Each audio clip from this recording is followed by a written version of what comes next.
মুশরিকদের এইটা জাতিগত একটা স্বভাব ছিল যে যুগে যুগে যত নবী রাসূল আল্লাহ রাব্বুল আলামিন এই দুনিয়ার বুকের ভিতরে পাঠিয়ে দিয়েছিল, প্রত্যেকটা নবী রাসূলকে কাফের আর মুশরিকদের স্বভাব অনুযায়ী তারা প্রত্যেকটা নবী রাসূলকে পাগল বলে গালি দিত। এই দুনিয়ার বুকের ভিতরে মাত্র 2 জন নবী ছাড়া যত নবী রাসূল আল্লাহ রাব্বুল আলামিন এই দুনিয়ার বুকের ভিতরে পাঠিয়েছিলেন, লক্ষ লক্ষ নবী রাসূল কিন্তু আল্লাহ রাব্বুল আলামিন এই দুনিয়ার জমিনের ভিতরে পাঠিয়েছিল। শুধুমাত্র 2 জন নবী ছাড়া যত নবী রাসূল এই দুনিয়ার বুকের ভিতরে এসেছিল, প্রত্যেকটা নবী রাসূলকে কাফের আর মুশরিকরা পাগল বলে গালি দিয়েছে। তার ভিতরে 1 নম্বর হলো হযরতে আদম আলাইহিস সালাম, যিনি সকলের পিতা, সব নবীর নবী, অর্থাৎ দুনিয়ার প্রথম মানুষ, প্রথম নবী, যার আগে এই দুনিয়ার বুকের ভিতরে আর কোনো নবীও আসে নাই, এই দুনিয়ার বুকের ভিতরে আর কোনো মানুষও ছিল না। অর্থাৎ হযরতে আদম, যিনি দুনিয়ার প্রথম মানুষ, সকল রাজার বড় রাজা, তার উপরে তো কথা বলার আর কেউ ছিল না, কারণ তিনিই তো প্রথম মানুষ, তাকে আর কে পাগল বলবে, ঠিক কি না? 1 নম্বর হলো হযরতে আদম আলাইহিস সালাম, তাকে কেউ পাগল বলে গালি দেয় নাই। 2 নম্বর হলো হযরতে সুলাইমান আলাইহিস সালাম, যিনি তার বাবার রেখে যাওয়ার সিংহাসনে মাত্র 13 বছর বয়সে সিংহাসনে বসেছিল। হযরতে সুলাইমানের হাতে সারা দুনিয়ার শাসন হতো। সারা দুনিয়ার শাসন করার ক্ষমতা আমার আল্লাহ রাব্বুল আলামিন হযরতে সুলাইমানকে দিয়েছিলেন। এত ক্ষমতা আল্লাহ রাব্বুল আলামিন হযরতে সুলাইমানকে দিয়েছে, সারা দুনিয়া হযরতে সুলাইমান শাসন করেছে। যখন সারা দুনিয়া একজন নেতা, একজন শাসক, একজন নবী যখন সারা দুনিয়া শাসন করবে, ওই শাসন আমলে থেকে তাকে আর কে পাগল বলবে? এরকম সাহস তো আর কারো থাকার কথা না। কারণ ধরেন এখন এই সারা পৃথিবীটা যদি একজন শাসন করে, একজনের ইশারায় চলে, সে যা বলে তাই হবে, এবং তার হাতে অলৌকিক কিছু ক্ষমতা থাকে, বাতাসও তার অর্ডারে চলে, জিনগুলো তার অর্ডারে চলে, এমন একজন ক্ষমতাশীল মানুষ যদি এখন বর্তমানে থাকতো, তার বিরোধিতা করার মতো কোনো মানুষকে এই দুনিয়াতে থাকতো ভাই? কেউ কিন্তু থাকতো না। অনুরূপ ভাবে আল্লাহ রাব্বুল আলামিন হযরত সুলাইমানকে যেই ক্ষমতা দিয়েছিল, হযরতে সুলাইমানের বিপক্ষে কেউ দাঁড়িয়ে তাকে পাগল বলে গালি দিবে, এই সাহস কারো ছিল না। দেখেন আল্লাহ রাব্বুল আলামিন হযরতে আদম এবং হযরতে সুলাইমান, এই 2 জন নবী ছাড়া যত নবী রাসূল আল্লাহ তাআলা দুনিয়ার বুকের ভিতরে পাঠিয়ে দিয়েছে, প্রত্যেকটা নবী রাসূলের কওম, তার সম্প্রদায়ের লোকেরা নবী রাসূলদেরকে পাগল বলে গালি দিয়েছিল। দেখেন আল্লাহ রাব্বুল আলামিন কুরআনুল কারীমের সূরা জারিয়াতের 52 নম্বর আয়াতে রব্বুল আলামিন বলেন, কাযালিকা মা আতাল্লাযীনা মিন ক্বাবলিহিম মির রাসূলিন ইল্লা ক্বালু সাহিরুন আও মাজনুন। অনুরূপ ভাবে এই দুনিয়ার বুকের ভিতরে যুগে যুগে যত নবী রাসূল এই দুনিয়ার বুকের ভিতরে আগমন করেছে, প্রত্যেকটা নবী রাসূলকে তারা হয়তো বলেছে জাদুকর, হয়তোবা তারা বলেছে কবি, হয়তোবা তারা বলেছে পাগল। এই রকম করে প্রত্যেকটা যুগে যত নবী রাসূল একে একে আগমন করেছে, তার সম্প্রদায়ের লোকেরা একে একে তাদেরকে পাগল, জাদুকর আর কবি বলেও গালি দিয়েছে। নাউজুবিল্লাহ বলেন না। তারা কি কি কারণে পাগল বলতেছে, আমরা সেই কথাগুলোই আজকে শুনবো ইনশাআল্লাহ। দেখেন আল্লাহ রাব্বুল আলামিন সূরাতুল কলমের 1 নম্বর আয়াতের ভিতরেই বলতেছে, নুন ওয়াল কলামি ওয়া মা ইয়াসতুরুন। নুন, কলমের শপথ, যেই কলম দ্বারা লেখা হয়ে গিয়েছে, মা আনতা বিনি'মাতি রাব্বিকা বিমাজনুন। আপনার রবের দয়ায়, আপনার রবের অনুগ্রহে ও নবী, আমি আল্লাহ বলে দিচ্ছি, আপনার রবের অনুগ্রহে আপনি কখনোই পাগল নন। কাফের আর মুশরিকরা আপনাকে যে পাগল বলে, আপনার এইখানে মন খারাপ করার কিছুই নাই, এই জায়গাতে আপনার কষ্ট পাওয়ার কিছুই নাই। কাফের মুশরিকরা মুরতাদরা আপনাকে যেই রকম করে পাগল বলে, ওগো আমার পেয়ারা হাবিব, আমি আপনার রব এইটা ঘোষণা করে দিচ্ছি, আমি আপনার রব শপথ করে বলে দিচ্ছি, আপনি আমার হলেন সত্য রাসূল, আপনি কখনো পাগল হতে পারেন না। এখন আসেন, এই কাফের আর মুশরিকরা আল্লাহর নবীকে যে পাগল বলতো, কেন তারা পাগল বলতো, এর কারণ কি? তার ভিতরে 1 নাম্বার কারণ হলো আল্লাহর নবী যখন শিরিকের বিরুদ্ধে দাঁড়িয়ে গেল, ওই জাহিলিয়াতের যুগের ভিতরে যখন আল্লাহর নবী বিশ্ব নবী যখন শিরিকের বিরোধিতা করা শুরু করে দিল, ওই সময় কাফের আর মুশরিকরা আল্লাহর নবীকেও পাগল বলা শুরু করে দিল। আল্লাহ রাব্বুল আলামিন কোরআনুল কারীমের 37 নম্বর সূরা সূরাতুস সাফফাতের 35 নম্বর আয়াতে রব্বুল আলামিন বলেন, ইন্নাহুম কানু ইযা ক্বিলা লাহুম লা ইলাহা ইল্লাল্লাহু ইস্তাকবিরুন ওয়া ইয়াকুলুনা আইন্না লাতারিকু আলিহাতিনা লিশাইরিম মাজনুন। আল্লাহ তাআলা বলছেন, যখন কাফের আর মুশরিকদেরকে বলা হলো তোমরা এই পৌত্তলিকের ধর্ম ছাড়ো, এই যে তোমরা শিরিকের উপরে অটল রয়েছে, এই শিরিকের ধর্মটা ছেড়ে দাও, আর তোমাদের এই শিরিকের ধর্মটা ছেড়ে দিয়ে তোমরা এক ইলাহের ঘোষণা দিয়ে লা ইলাহা ইল্লাল্লাহর ঘোষণা দিয়ে দাও। যখন রাসূল এই লা ইলাহা ইল্লাল্লাহর ঘোষণা দেওয়ার জন্য তাদেরকে বলল, ওই সময় তারা কি করলো? ইস্তাকবিরুন, তারা সবাই তখন অহংকার করে বলল যে আমাদের বাপ দাদার ধর্ম, তুমি তো আমাদের মতোই একজন মানুষ, তুমি এসে আজকে আমাদেরকে বলতেছো তোমাদের বাপ দাদার ধর্ম ছেড়ে দাও, এইটা কি মানা যায় নাকি? দেখেন আল্লাহ রাব্বুল আলামিন তখন রাসূলকে উদ্দেশ্য করে বলতেছে, ওয়া ইয়াকুলুনা ইন্না লাতারিকু আলিহাতিনা লিশাইরিম মাজনুন। ওই কাফের আর মুশরিকরা রাসূলকে তখন বলতেছে, মক্কার জমিনের ভিতরে কোন একজন মানুষ এসে আজকে আমাদেরকে বলতেছে বাপ দাদার ধর্ম ছেড়ে দাও, শিরিকের ধর্ম ছেড়ে দাও। কাফের আর মুশরিকরা তখন রাসূলকে মাজনুন বলে গালি দেওয়া শুরু করে দিল। তারা বিশ্বনবীকে বলতেছে, আমরা আমাদের উপাস্যকে ছাড়বো না, মুহাম্মদ তুমি তো পাগল হয়ে গিয়েছো। একটু জোরে বলেন না নাউজুবিল্লাহ। আল্লাহর নবীকে, তার মানে যখন এক নম্বরে আল্লাহর নবী শিরিকের বিরোধিতা করা শুরু করে দিল, আল্লাহর নবী যখন শিরিকের বিরোধিতা করে এক ইলাহের যখন দাওয়াত তাদেরকে দিল, ওই সময় মক্কার জমিনের কাফের আর মুশরিকগুলা আমার নবীকে বিশ্ব নবীকে পাগল বলা শুরু করে দিল।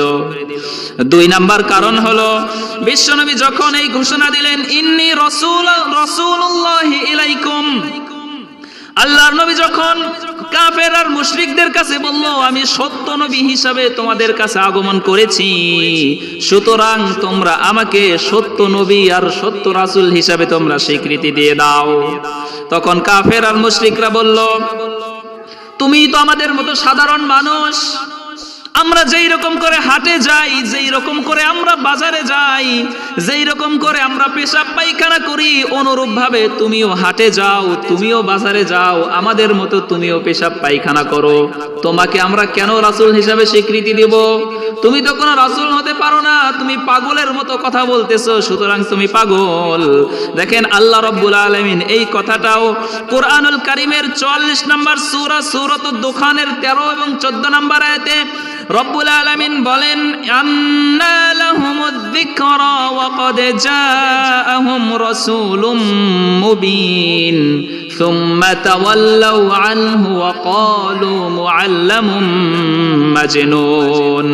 আল্লাহ রাব্বুল আলামিন বলে, ওয়া ক্বাদ জাআহুম রাসূলুম মুবিন, যখন তাদের কাছে সত্য রাসূল আগমন করলো, যখন তাদের কাছে সত্য পয়গম্বর আগমন করলো, ওই সময় সুম্মা তাওয়াল্লাউ আনহু, তখন তারা তার কাছ থেকে মুখটা ফিরিয়ে নিল, রাসূলের কথা তারা শুনলো না। ওয়াকালু, তখন তারা বলতে শুরু করলো, মুআল্লামুম মাজনুন, তুমি তো মুহাম্মদ পাগল হয়ে গিয়েছো, তোমার কথা তো আমরা শুনবো না। তার মানে দুই নাম্বার কারণ হলো, যখন রাসূল তাদের কাছে এসে বলল, ইন্নী রাসূলুল্লাহি ইলাইকুম, আমি হলাম আল্লাহর সত্য রাসূল, আমাকে রাসূল হিসাবে স্বীকৃতি দাও, ওই সময় কাফের আর মুশরিকরা রাসূলকে পাগল বলা শুরু করে দিল। এইটা গেল দুই নাম্বার কারণ। এবার আসেন তিন নাম্বার কারণ, রাসূলকে তারা কেন পাগল বলতো? তিন নাম্বার কারণ হলো, কাফের আর মুশরিকদের এইটা জাতিগত একটা স্বভাব ছিল যে যুগে যুগে যত নবী রাসূল আল্লাহ রাব্বুল আলামিন এই দুনিয়ার বুকের ভিতরে পাঠিয়ে দিয়েছিল, প্রত্যেকটা নবী রাসূলকে কাফের আর মুশরিকদের স্বভাব অনুযায়ী তারা প্রত্যেকটা নবী রাসূলকে পাগল বলে গালি দিত।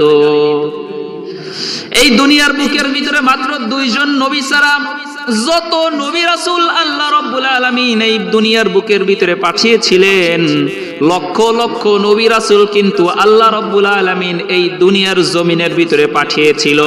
শুধুমাত্র দুইজন নবী ছাড়া যত নবী রাসূল এই দুনিয়ার বুকের ভিতরে এসেছিল, প্রত্যেকটা নবী রাসূলকে কাফের আর মুশরিকরা পাগল বলে গালি দিয়েছে। তার ভিতরে এক নম্বর হলো হযরতে আদম আলাইহিস সালাম, যিনি সকলের পিতা, সব নবীর নবী, অর্থাৎ দুনিয়ার প্রথম মানুষ, প্রথম নবী, যার আগে এই দুনিয়ার বুকের ভিতরে আর কোনো নবীও আসে নাই, এই দুনিয়ার বুকের ভিতরে আর কোনো মানুষও ছিল না। অর্থাৎ হযরতে আদম, যিনি দুনিয়ার প্রথম মানুষ, সকল রাজার বড় রাজা, তার উপরে তো কথা বলার আর কেউ ছিল না, কারণ তিনিই তো প্রথম মানুষ, তাকে আর কে পাগল বলবে, ঠিক কিনা?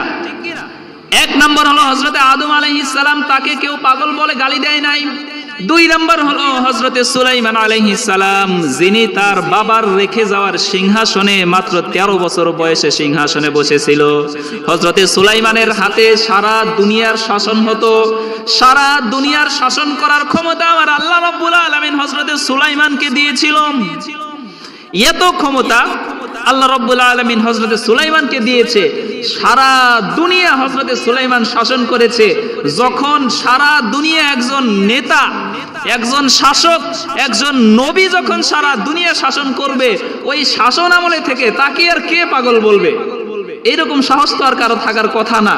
কারণ ধরেন এখন এই সারা পৃথিবীটা যদি একজন শাসন করে, একজনের ইশারায় চলে, সে যা বলে তাই হবে, এবং তার হাতে অলৌকিক কিছু ক্ষমতা থাকে, বাতাসও তার অর্ডারে চলে, জিনগুলো তার অর্ডারে চলে, এমন একজন ক্ষমতাশীল মানুষ যদি এখন বর্তমানে থাকতো, তার বিরোধিতা করার মতো কোনো মানুষকে এই দুনিয়াতে থাকতো ভাই?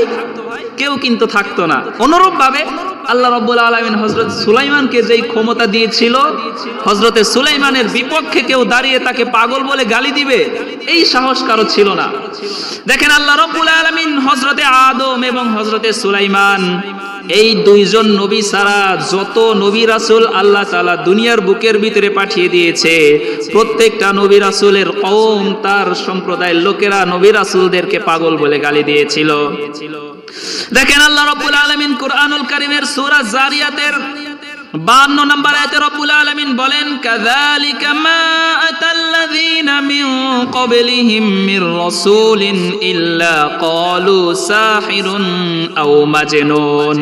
অনুরূপভাবে এই দুনিয়ার বুকের ভিতরে যুগে যুগে যত নবী রাসূল এই দুনিয়ার বুকের ভিতরে আগমন করেছে, প্রত্যেকটা নবী রাসূলকে তারা হয়তো বলেছে জাদুকর, হয়তোবা তারা বলেছে কবি, হয়তোবা তারা বলেছে পাগল। এই রকম করে প্রত্যেকটা যুগে যত নবী রাসূল একে একে আগমন করেছে, তার সম্প্রদায়ের লোকেরা একে একে তাদেরকে পাগল, জাদুকর আর কবি বলেও গালি দিয়েছে।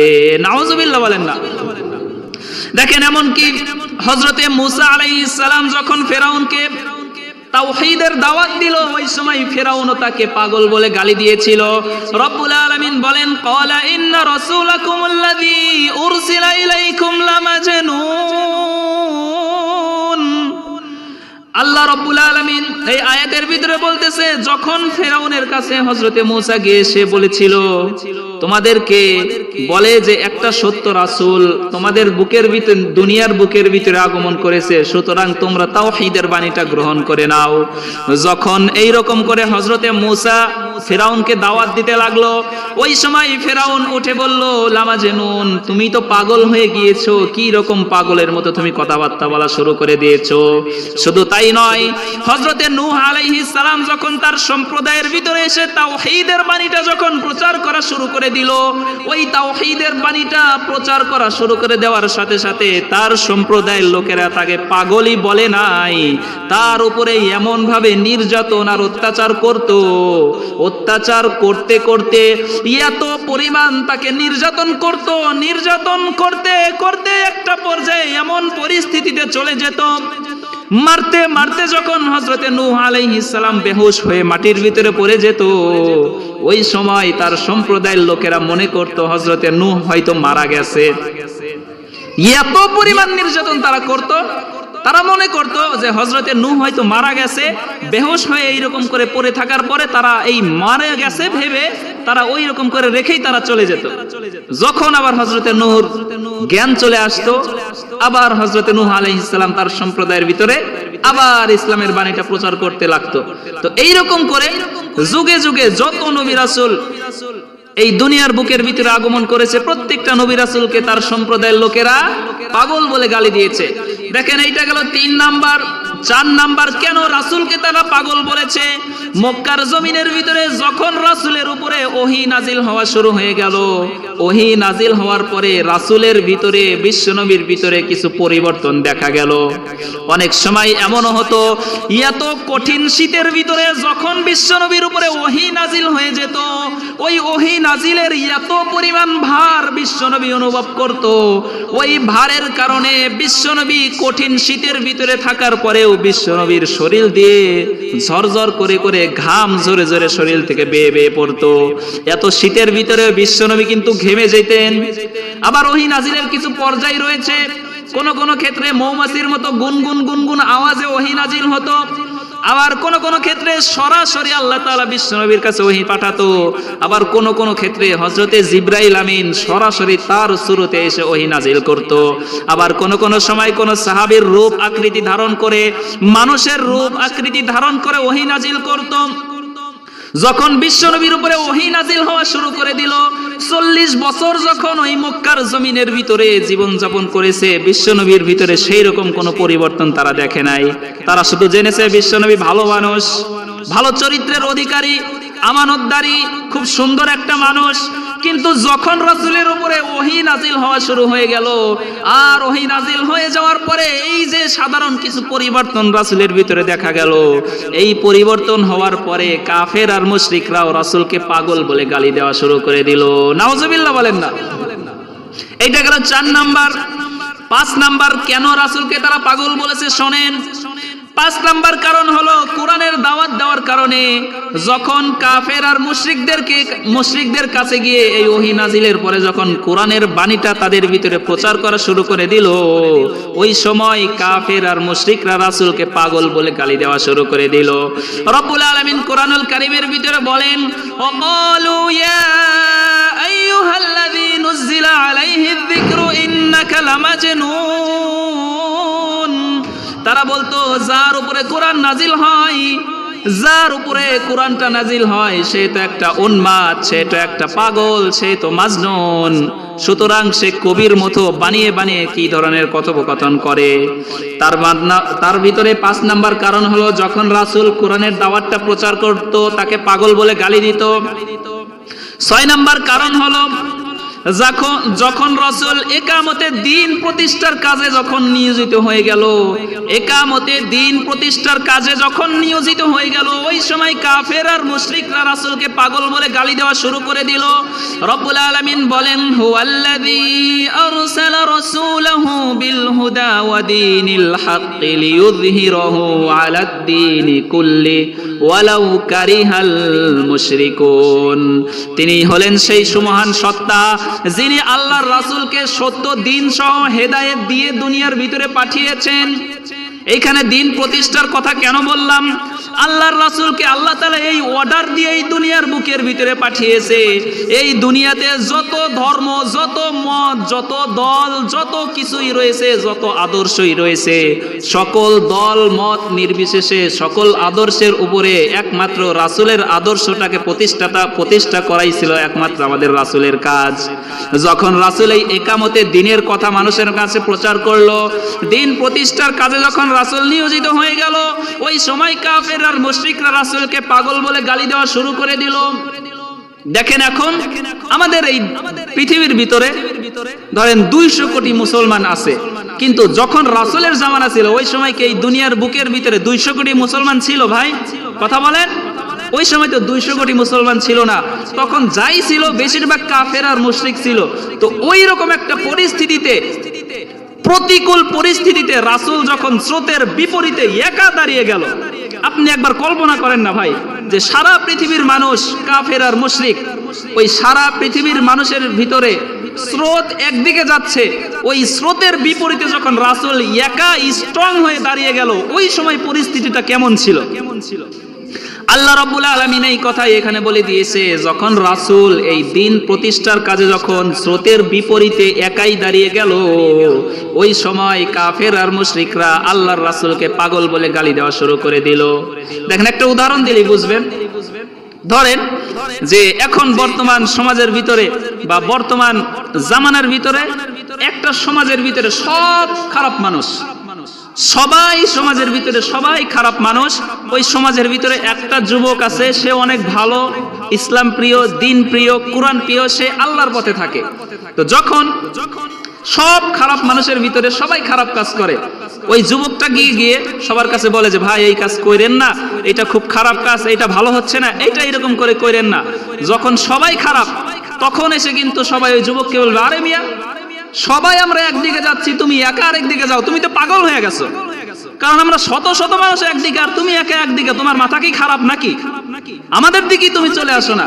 এই যে এরকম একটা কথা, এই যে যেরকম পাগল বলে, অনুরূপ ভাবে রাসূলকেও তারা যখন রাসূল স্রোতের বিপরীতে দাঁড়িয়ে গেল, ওই সময় কাফের আর মুশরিকরা রাসূলকে পাগল বলে গালি দেওয়া শুরু করে দিল। নাউজুবিল্লাহ বলেন না। দেখেন, এটা গেল 6 নাম্বার কারণ। এবার আছেন 7 নাম্বার, কেন রাসূলকে তারা পাগল বলতো। একই তো রাসূলের ভাষা ছিল অনেক সুন্দর, রাসূল দেখতে যেমন সুন্দর, তার মুখের ভাষাও ছিল অত্যন্ত মধুর একটা ভাষা। শুধু তাই নয়, যখন আসমান থেকে এই কোরআনের বাণী ওহীটা নাজিল হয়ে গেল, দেখেন যারা কোরআন তেলাওয়াত শোনে, বিশেষ করে যারা হজ করেছেন, মক্কা শরীফে গিয়ে বাইতুল্লাহ শরীফের ইমাম সাহেব যখন তেলাওয়াত করে, অনেকেই ওই তেলাওয়াত শুনতে শুনতে অর্থ যদি নাও বুঝে, কিন্তু মনের অজান্তেই চোখ দিয়ে কিন্তু ঝরঝর করে পানি বের হয়ে যায়। যদি তাকে জিজ্ঞাসা করা হয় তুমি কি অর্থ বুঝেছো নাকি, কেন তুমি কান্না করো, ওই সময় কিন্তু ওই মানুষটা বলবে আমি তো অর্থ বুঝি নাই, কিন্তু এই কোরআনের বাণী, ওহির বাণীটা এত সুন্দর, এই ওহির বাণীটা শোনা মাত্রই আমার অন্তরের অজান্তেই, আমার মনের অজান্তেই চোখ দিয়ে ঝরঝর ঝরঝর করে পানি বের হয়ে গেছে। অনুরূপ ভাবে রাসূলের ভাষাও ছিল সুন্দর। যখন রাসূলের উপরে ওহী নাজিল হয়েছে, তার ওহির ভাষা আরো সুন্দর। রাসূল যখন কোরআন তেলাওয়াত করত, মানুষ শুধু সুন্দর করে শুনতেই থাকতো। একটা মানুষ যখন রাসূলের কোরআন তেলাওয়াত শুনতো, ওই মানুষটা রাসূলের দিক থেকে আর মুখ ফিরিয়ে নেওয়ার কোনো সুযোগ তার থাকতো না। যখন কোন মানুষ রাসূলের কোরআন তেলাওয়াত শুনতো, ওই কোরআন তেলাওয়াতটা এত পরিমাণ সুন্দর হতো, ওইটা শোনার সাথে সাথে ওই মানুষটা রাসূলের হাতে কালিমা পড়ে মুসলমান হয়ে যেত। সুবহানাল্লাহ বলেন না। যখন এইরকম করে মানুষগুলো মুসলমান হওয়া শুরু করে দিল, ওই সময় কাফের আর মুশরিকরা রাসূলকে পাগল বলে গালিগালাজ করা শুরু করে দিল। এইটা গেল 7 নাম্বার। এবার আসেন 8 নাম্বার, কেন তারা রাসূলকে পাগল বলে গালি দিয়েছে।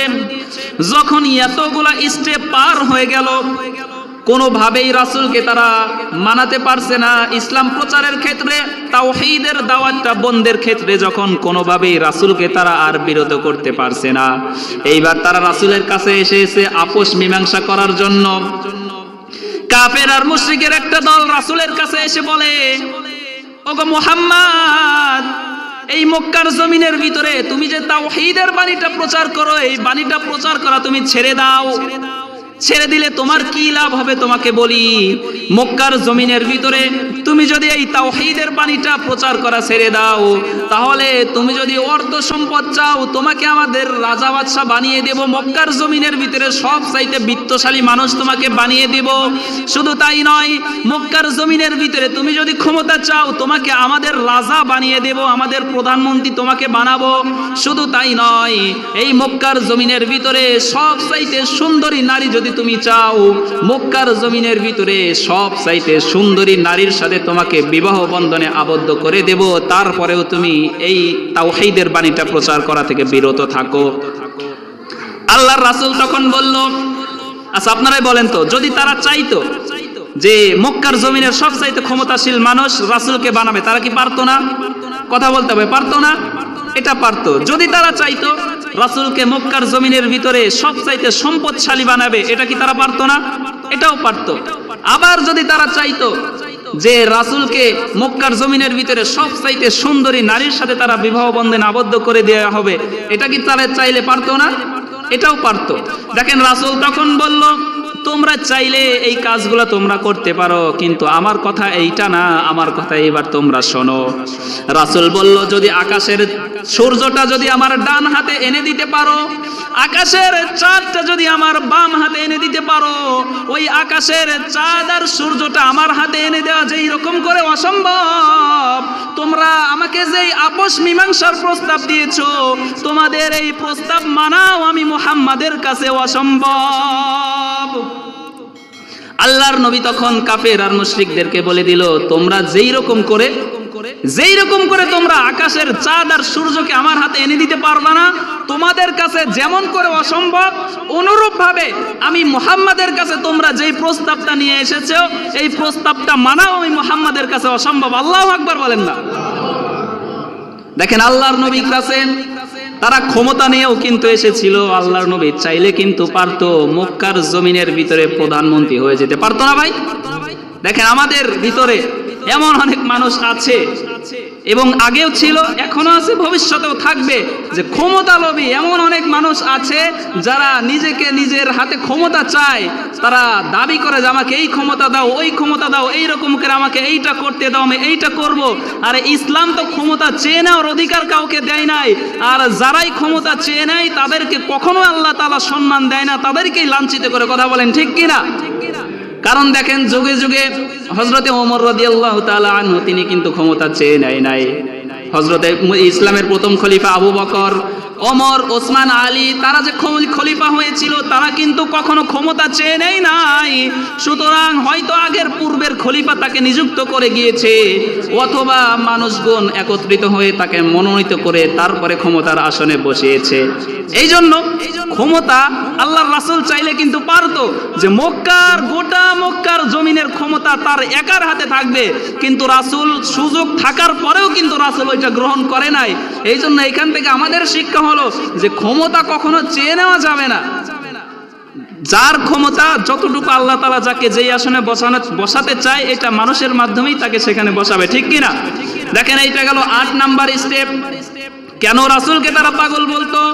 যখন রাসূলের কাছে তারা এইরকম করে আপোষ প্রস্তাব নিয়ে আসলো, রাসূল কিন্তু তাদের আপোষ প্রস্তাবটা গ্রহণ করে নাই। রাসূল তাদেরকে বলে দিল, আকাশের চাঁদ আর সূর্যটা যেই রকম করে আমার কাছে নিয়ে আসতে পারবা না, অনুরূপ ভাবেও তোমাদের কোনো শর্ত আমি গ্রহণ করব না। এইটা গেল 8 নাম্বার। এবার আসেন 9 নাম্বার। যখন ইসলাম যারা গ্রহণ করেছিল, যেই সকল মানুষগুলো রাসূলের হাতে বায়াত গ্রহণ করে মুসলমান হয়ে গিয়েছিল, মুসলমান হয়ে যাওয়ার পরে তাদের উপরে কাফের আর মুশরিকরা এত পরিমাণ নির্যাতন করতে করতে তাদেরকে যখন দুনিয়া থেকে বিদায় করে দিত, তারা যখন মারা যেত, ওই সময় কাফের আর মুশরিকরা এসে তাদেরকে পাগল বলে গালি দিত। দেখেন, তারা এসে রাসূলকে বলতো যে তোমার অনুসারী, তাদেরকে তো আমরা মেরে মেরে দুনিয়া থেকে বিদায় করে দিচ্ছি, তারা তো মারা যাচ্ছে। আরে মিয়া, তোমরা তো একটা পাগল হয়ে গেছো। কারণ দুনিয়াতে বেঁচে থাকার জন্য আমরা কত কষ্ট করি, কত কাজ করি, কিভাবে একটু ভালো থাকা যায়, কিভাবে দুনিয়াতে বেঁচে থাকা যায়, আমরা ওই চেষ্টা করি। আর তোমরা তাওহীদের বাণী গ্রহণ করে আমাদের হাতে মার খেয়ে খেয়ে তোমরা তো মারা যাচ্ছ। তোমরা তো আসলেই একটা পাগল, আসলেই তো তোমরা একটা পাগল। এই যে তারা রাসূলের পথে ছিল, তাওহীদের পথে ছিল, যখন তাদেরকে মেরে মেরে শহীদ করে দিচ্ছিল, তারপরেও যখন তারা ইসলামের পথ ছাড়ছিল না, ওই সময় কাফের আর মুশরিকরা তাদেরকে পাগল বলে গালি দিল। দেখেন, এটা গেল 9 নাম্বার। এবার আসেন 10 নাম্বার। দেখেন, 10 নাম্বার কারণ হলো, যখন ইসলামের ভিতরে মানুষ দলে দলে প্রবেশ করছে, আর ইসলামের ভিতরে প্রথম যখন মানুষগুলো প্রবেশ করছিল, ওই মানুষগুলো ছিল হতদরিদ্র। প্রথমে যখন ইসলামের ভিতরে মানুষ দীক্ষিত হচ্ছিল, ওই মানুষগুলো ছিল খুবই গরীব, খুবই দরিদ্র, খুবই টাকা পয়সা কম, তাদের অর্থ সম্পদ সেরকম ছিল না। তখন ওই সকল মানুষ যখন একজন দুইজন করে করে যখন রাসূলের অনুসারী হচ্ছিল, তখন ওই কাফের আর মুশরিকরা রাসূলের কাছে এসে এবং তার অনুসারীদের কাছে এসে বলতেছে, আরে তোমরা তো সংখ্যায় কম, কোনোভাবেই তো তোমরা আমাদের সাথে পেরে উঠবা না, আমরা এত সম্পদশালী, এত টাকা পয়সাওয়ালা লোক আমরা, সুতরাং তোমরা তো একটা পাগল হয়ে গিয়েছো। তোমরা যদি আজকে আমাদের সাথে থাকতে, তোমাদের সম্মানও বেড়ে যেত, তোমরাও এখন অর্থ সম্পদের মালিক হতে পারতে, কিন্তু তোমরা আমাদের সাথে না থেকে নবী মুহাম্মাদের সাথে গেছো, তোমরা গরিব হয়ে গিয়েছো, দরিদ্র হয়ে গিয়েছো, সুতরাং তোমরা হলো পাগল। দেখেন, আল্লাহর রাসূলকে এবং তার সাহাবীদেরকে এইরকম করে পাগল বলে গালি দিয়েছে।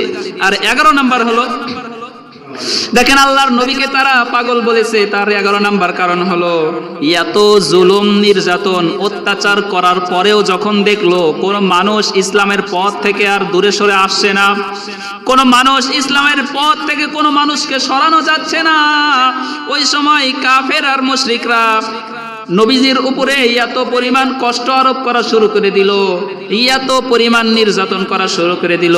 নির্যাতনের এক পর্যায়ে গিয়ে গিয়ে তারা রাসূলকে পাগল বলে গালি দিল। দেখেন যখন রাসূলকে তারা পাগল বলে গালি দিল, ওই সময়টাতেই আল্লাহ রাব্বুল আলামিন সূরাতুল কলামের আয়াত নাজিল করে বলে দিল, নুন ওয়াল কলামি ওয়া মা ইয়াসতুরুন মা আনতা বিনিআমাতি রাব্বিকা বিমাজনুন। ওগো আল্লাহর নবী, কাফের আর মুশরিকরা আপনাকে পাগল বলে, আমি আল্লাহ আপনার রব কসম করে বলে দিচ্ছি আপনি পাগল নন, আপনি হলেন আমার সত্য রাসূল। আল্লাহ রাব্বুল আলামিনের পরের আয়াতে বলতেছে ওয়া ইন্নাকা লাআলা খুলুকিন আযীম, আপনি হলেন আমার সত্য রাসূল, ওয়া ইন্নাকা লাআলা খুলুকিন আযীম, এবং আপনার চরিত্র হলো সবচাইতে মহান চরিত্র। সুবহানাল্লাহ বলেন না? এই আযীম এটা কেমনে আপনাদেরকে বুঝাই আমি? দেখেন ধরেন এখানে তো আসলে কিছু নাই, ধরেন একটা কাপ, চার একটা কাপ আছে না, তো চা যখন দেয় কাপের অর্ধেক করে দেয়, পুরোপুরি কাপ তো ভরে দেয় না। তো আজিম শব্দটা বুঝবেন, ধরেন এই 4 কাপের ভিতরে অর্ধেক কাপে চা দিয়েছে, আরো অর্ধেক ফাঁকা আছে। যখন কোনো মানুষ ওই অর্ধেক কাপ পুরোপূর্ণ করে দেবে, একদম পুরোপুরি কাপ ভরপুর করে যখন চা দিবে, ওই কাপের উপর আর চুল পরিমাণও জায়গা থাকবে না, একদম পুরোপুরি ভরপুর। যখন ওই ভরপুরের উপরে আরো কোনো চা ঢেলে দেওয়া হবে, ওই চা কি আর ওখানে থাকবে? পড়ে যাবে না? তো আল্লাহ তাআলা যুগে যুগে যত নবী রাসূল পাঠিয়েছে তাদের যত চরিত্র যেমন গুণের অধিকারী ছিল, আমার আল্লাহ রাব্বুল আলামিন সব গুণকে একত্রিত করে, সব চরিত্রকে একত্রিত করে সর্বশেষ নবী আমার আপনার নবী বিশ্ব নবী হযরত মুহাম্মদ মুস্তাফা সাল্লাল্লাহু আলাইহি ওয়াসাল্লামকে আল্লাহ তাআলা ওই চরিত্র দিয়ে দুনিয়াতে পাঠিয়েছে। সুবহানাল্লাহ বলেন না? এইটাই হলো আজিম, যে সব নবীর সব গুণ সব চরিত্র একত্রিত করে যা হয় সবকিছু আল্লাহ তাআলা একজনকে দিয়ে রাসূলকে দুনিয়াতে পাঠিয়েছে। এই জন্য দেখেন রাসূল যখন এই দুনিয়ার বুকের ভিতরে এসে যখন ইসলামের বাণীটা প্রচার করে, ওই সময় এই কাফের আর মুশরিকরা আল্লাহর রাসূলকে কষ্ট দিতে থাকে, ওই সময় কাফের আর মুশরিকরা আল্লাহর রাসূলকে পাগল বলে গালি দিতে থাকে।